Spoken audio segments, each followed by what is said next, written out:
Hey, what's up, guys? Welcome back to my video. And this is going to be the part 5 of the series. And here in this video, we are going to set up a domain name for our server.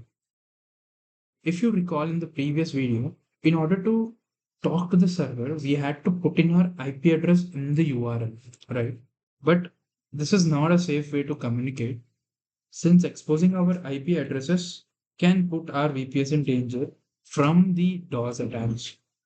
Also, it is important in the later phase because when we have to communicate using HTTPS protocol, we will have to have a domain name. So without a domain name, going further is not possible. So this step is a must and you have to do it in any way. So as you know, there are many domain names providers such as Hostinger, GoDaddy, and etc. Right? But then it's up to you if you want to go by the domain name from there. But for this video and for this series, I'm going to be using a free domain name provider, which goes by the name Duck DNS. Okay, you can go to this URL right here, and you can own a free DNS for yourself. So here, as you can see, there's something called as domains, and you can give the name of your domain like anything over here, and the entire domain will go by the name https subdomain dot duckdns.org.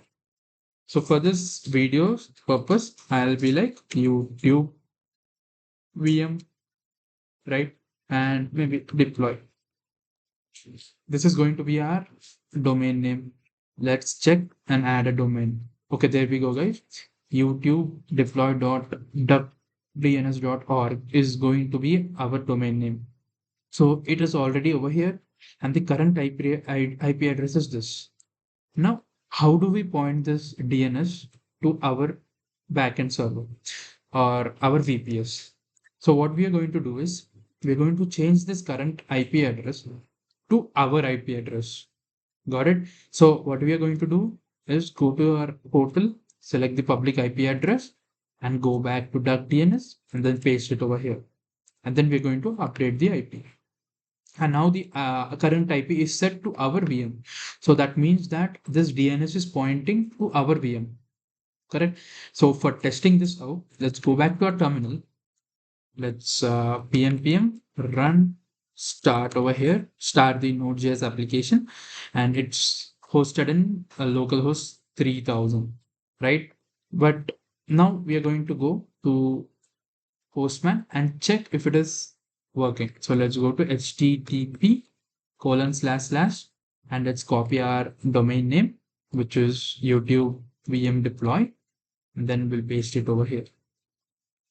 Make sure to remove that extra spaces, and let's send a get request.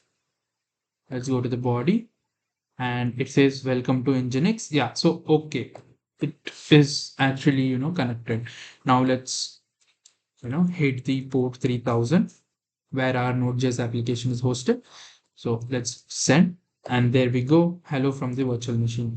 So now we have our domain for ourselves, and we can use this domain for the further actions.